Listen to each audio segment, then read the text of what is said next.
습관 변화가 평생 건강을 좌우하고 그중에서도 식습관이 정말 중요하다 이런 얘기셨는데 자 그래서 준비한 오늘의 주제는 내 몸이 다시 젊어지는 놀라운 습관입니다. 좋다. 내 몸이 다시 젊어진다고요? 그렇죠. 다시 젊어진다. 아니, 대체 어떤 관리인데요? 이게 너무 궁금한데요? 네. 지금까지 전 살아오면서 저도 굉장히 관리를 잘하고 있다고 생각했는데 나이 들면서 체력 떨어지는 거는 무시 못하겠더라고요. 아우, 그럼요. 특히 이게 뮤지컬 공연할 때는 러닝 타임이 길어서 이 버티려면 체력이 필수거든요. 체력이 좋을 때랑 안 좋을 때랑 소리가 달라요. 체력이 떨어질 때랑 소리가 달라요. 어떻게 해야 돼요? 살짝 어떻게 나오는데요? 오늘 체력 좋은가? rien de rien. Non, je ne regrette rien. Ni le bien qu'on m'a fait, ni le mal. Tout ça me vient de 배터리 방전. 이게 길게 끌어야 되는데 체력이 딸리니까 소리가 안 나와요. 그러다가 플랫되고 떨어지고 그래서 저희한테는 체력이 필수예요.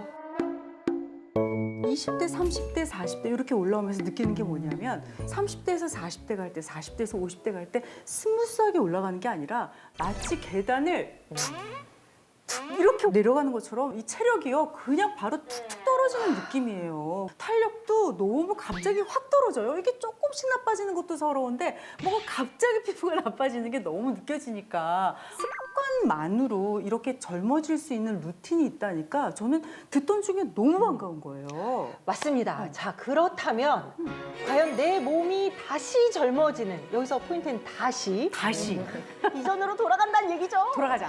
내 몸이 다시 젊어지는 그 놀라운 습관은 무엇일지 한의학 박사 이경희 선생님의 프레젠테이션으로 알아보겠습니다.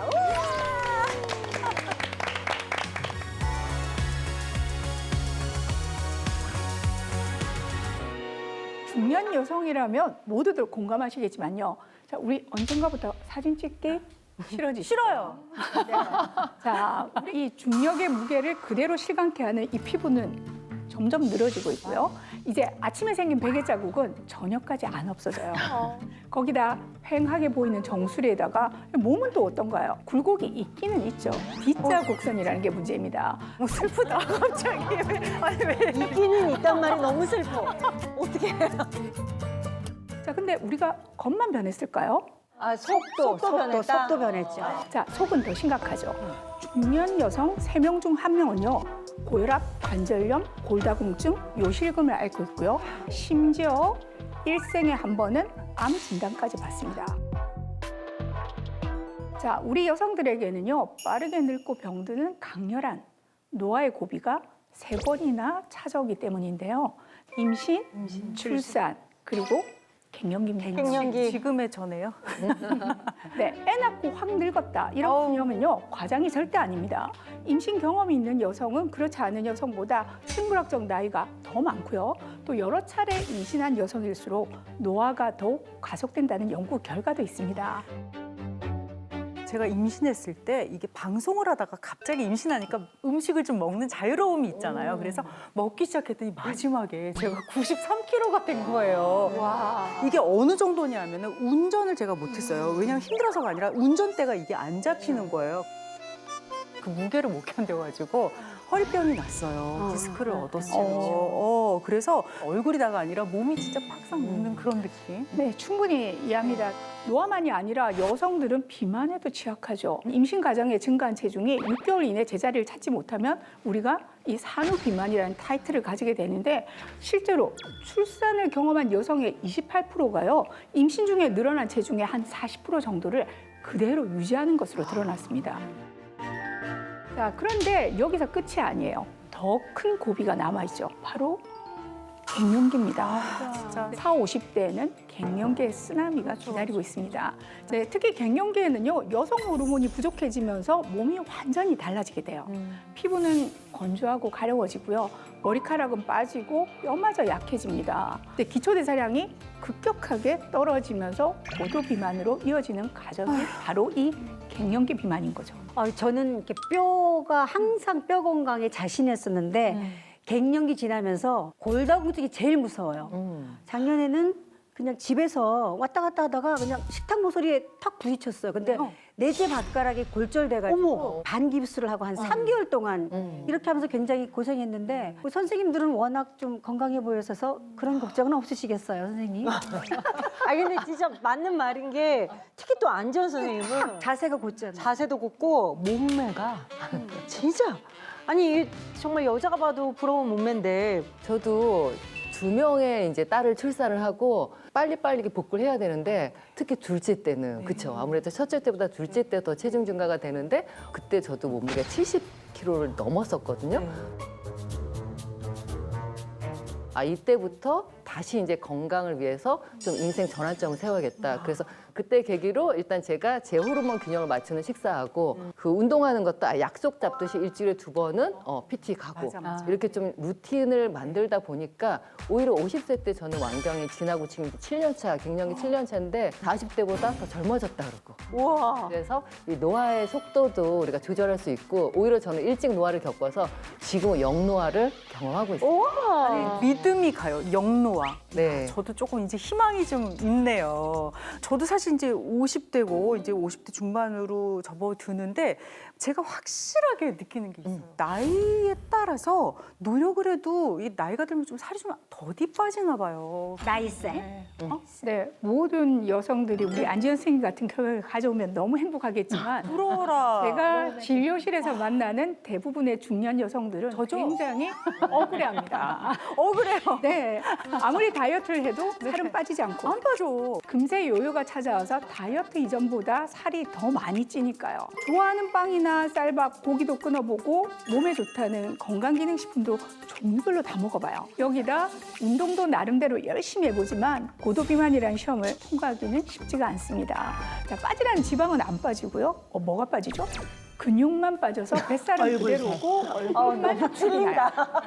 자, 이렇게 몇 번 반복하고 나면요. 근력과 활력은 찾아볼 수가 없고 기력은 떨어져서 골골되기 일쑤입니다. 아니 근력, 활력 떨어져서 골골된다고 하셨는데 40대 후반 딱 되니까 옛날에 감기가 1년에 한 번 걸릴까 말까였는데 거의 그냥 달고 사는 느낌인 거예요. 면역력도 많이 떨어지는 느낌이고 옛날에는 딱 그게 있었어요. 많이 먹었으면 하루 이틀 조금 조심하면 맞아요. 다시 내려갔어요. 근데 이제 내려가지 않습니다. 왜 이런 걸까요? 알려드려요? 네. 자, 내 몸이 빠르게 늙고 병들고 살찌는 이유, 이게 다 지방을 먹지 않아서입니다. 진짜 지방을 먹으면 젊음의 스위치가 켜지게 됩니다. 네? 지방이 오히려 살찌는 거 아니에요? 지방을 먹어서 아니에요. 지방을 많이 먹으면 일단 우리가 먼저 생각하는 게 그 혈관 막힌다고 생각하잖아요. 심근경색 같은 이런 심장이나 좀 무시무시한 병들이 좀 먼저 떠오르잖아요. 네, 모두 다들 이렇게 네, 얘기하실 네. 텐데요. 제가 지금 놀라운 선언을 하나 할게요. 자, 지방을 먹지 않으면 살이 잘 찌고 네? 건강도 무너지며 네. 중년 여성일수록 더욱 그러하다. 거짓말 같으시죠? 네, 거짓말 같아요. 아니 우리가 나이 들수록 지방을 멀리 하라는 얘기를 들었는데 지방을 안 먹어서 살이 찐다고요? 자, 지방은요, 성호르몬과 성장호르몬 같은 호르몬의 주재료가 됩니다. 그래서 지방이 부족하게 되면 이런 호르몬을 생산하는 공장이 멈추게 돼요. 여성 호르몬 감소가 뱃살 증가로 이어진다는 거 우리 이미 너무 잘 알고 있잖아요. 또 지방은 세포막의 구성 성분으로 우리 신체 대사를 조절하고 뇌 세포막과 신경 전달 물질의 주성분이다 보니까 건강한 뇌 기능을 잘 유지하기 위해서는 지방이 꼭 필요하죠. 여기에 지방의 유익은 더 있습니다. 당뇨와 비만의 진짜 핵심 원인은 인슐린의 저항성의 증가죠. 자, 그런데 지방은 인슐린의 분비를 천천히 유도해서 단순당의 섭취로 인한 인슐린 저항성의 문제를 조절해주고 포만감도 오래 유지해서 다이어트에 도리어 도움이 됩니다. 근데 얘기를 듣고 보니까 이게 지방을 일단 먹어야겠는데 이게 지금 지방이 어디 있을까? 지방을 안 먹으면 호르몬 공장이 멈추고 건강이 무너진다고 하니까 이건 너무 쇼크인데요? 네, 지금 들으면서 막 여러분들 놀라는 것 같지만 사실 다시 생각해 볼게요. 이미 이러한 지방의 특성은 여러분들이 경험했거나 들어보셨거나 알고 계세요. 자, 저탄고지 다이어트 들어보셨죠? 들어봤죠. 예, 저탄. 네. 있죠. 자, 바로 이 저탄고지 다이어트가 지방의 장점을 이용한 건데요. 탄수화물을 제한하고 적당한 단백질과 함께 전체 식사의 60% 이상을 지방으로 섭취하는 식단을 말합니다. 자, 다이어트 식단 정도로 여러분들은 인식하고 계시겠지만 사실 저탄고지의 궁극적인 목적은요. 단순히 살만 빼는 게 아니라 건강한 신체의 회복이라고 할 수 있습니다. 이게 또 보면은 열량이라는 게 있잖아요. 맞아. 이게 지방의 네. 열량이 되게 세단 말이죠. 그렇죠. 그래서 이거를 많이 먹으면 왠지 뭔가 비만이 될 거. 살이 찔 것 같고 그렇죠. 그게 좀 두려웠어요. 고혈압 생길 네. 거. 네. 그래서 제가 구체적인 근거를 들어서 설명해 드릴게요.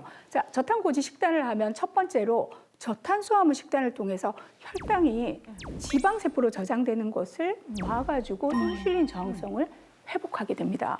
자, 두 번째로는요, 탄수화물 대신에 지방을 에너지원으로 쓰는 과정에서 발생하는 여러 가지 이점들이 있는데요. 탄수화물과 지방은 둘 다 우리 신체의 주요 에너지원이죠. 네, 그렇죠. 네. 그런데 얘네들 둘이 사용되는 기전이 달라요. 자, 땔감으로 비유해 보자면 탄수화물은 나무고 지방은 기름이라고 생각해 볼게요. 자, 나무 타고 나면 뭐가 남아요? 제가 남죠. 근데 기름은 제가 안 남아요. 그냥 남김없이 사라지잖아요. 자, 여기서 제란 게 뭐냐면 인슐린 분비 증가나 염증성 물질 그리고 산화적 스트레스라고 볼 수 있는데 지방은 에너지로 쓰일 때 이런 부정적인 부산물의 생성이 탄수화물보다 상대적으로 적다는 거죠. 지방 잘 챙겨 드시고요. 그러면 젊음의 스위치가 반짝 켜질 겁니다. 내 몸이 다시 젊어지는 놀라운 습관. 지방을 먹으면 젊음의 스위치가 켜진다라는 이 새로운 사실을 알게 됐는데요. 저한테는 정말 좀 놀라운 사실이었어요. 자, 그렇다면은 어떤 지방을 어떻게 먹어야 할까? 닥터들의 실전 건강법으로 자세히 알아보겠습니다.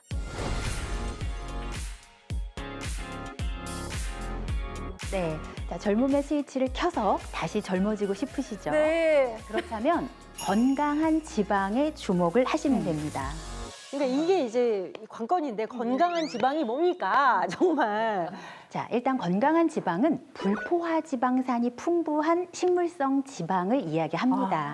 네, 식물성 지방이라고 하면 말 그대로 식물에서 유래한 지방이에요.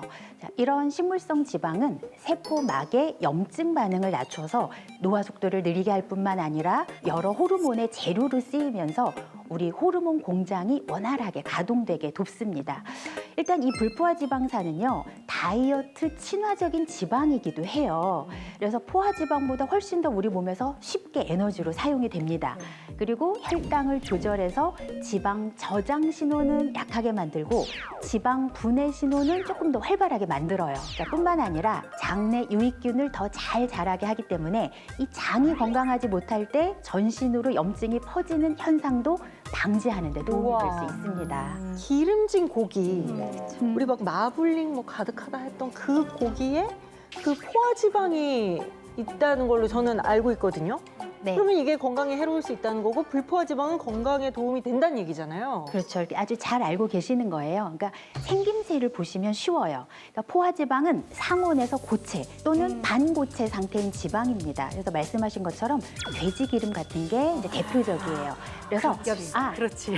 상온에 뒀을 때 흐르지 않고 굳는다. 이거는 포화지방이라고 보시면 되고요. 그러니까 예를 들어서 우리가 뜨거운 불판에서는 기름이 자르르 흐르는 삼겹살이었지만 이 기름이 이제 식어버리게 되면 이제 하얗게 굳어버리죠. 이게 상온에서 이렇게 굳는다고 하는 건 우리 혈관 내에서도 그렇게 굳을 수 있다라고 생각을 하시면 됩니다. 이렇게 포화지방이 몸에 과도하게 들어오면 혈액의 흐름을 방해해서 혈관 문제를 일으키기 때문에 나쁜 지방으로도 불립니다. 자, 반면에 불포화 지방산은 상온에서 액체인 상태예요. 그래서 상온에 두어도 굳지 않고 흐르는 기름 상태입니다. 그래서 이걸 건강한 지방 또는 착한 지방이라고 우리가 부를 수 있어요. 그러니까 우리가 완전히 잘못한 거는 아니었던 것 같아요. 그러니까 우리가 혈관을 막고 건강에 나쁘다고 생각한 지방이 바로 돼지기름 같은 포화 지방이었던 거죠. 그렇죠, 선생님? 맞습니다. 자, 그러면은 건강한 식물성 지방을 요거 좀 궁금한데 제가 항상 먹는 게 많아서 언제 어떻게 먹는 게 좋아요? 자, 이 몸에 좋은 건강한 식물성 지방을 잘 드시는 가장 최적의 시간은요. 아침 공복에 드시는 겁니다. 아침에는 미지근한 물 한 잔이 온몸에 세포를 깨워서 좋다고 하는데 그럼 이건 아니에요? 아니지 않습니다. 맞아요. 공복에 지금 말씀하신 것처럼 미지근한 물 한 잔 먼저 마신 뒤에 그 다음에 식물성 지방을 드시면 아주 좋아요. 그러니까 기상 직후에 미지근한 물 한 잔으로 일단 위장을 좀 부드럽게 깨운 뒤에 이제 식물성 지방을 드시는 거죠. 그러면 이 지방을 흡수하는 데도 더 도움이 될 수가 있습니다. 특히 이 아침 시간은 혈당과 인슐린 자극이 거의 없는 천연 지방을 드시는 게 아주 중요해요. 그게 바로 식물성 지방이라는 겁니다. 지방은 혈당을 크게 자극을 하지 않아요. 그러니까 지방 자체는 인슐린 분비를 거의 유도하지 않기 때문에 공복 상태에 섭취를 해도 혈당에는 거의 영향이 없습니다. 그러니까 인슐린이 반응을 하지 않는다는 거예요. 자, 그러면서도 무엇보다 에너지를 내게 해서 활력 있게 하루를 시작하는 데 도움이 됩니다. 그리고 또 앞서서도 말씀을 드렸지만 이게 포만감을 주기 때문에 그 이후 식사 때, 그러니까 공복을 우리가 견디고 나서 그 다음 식사에 조금 더 많이 먹게 되는데 그 다음 식사에 과식을 방지하는 데도 더 효과적이라는 거죠.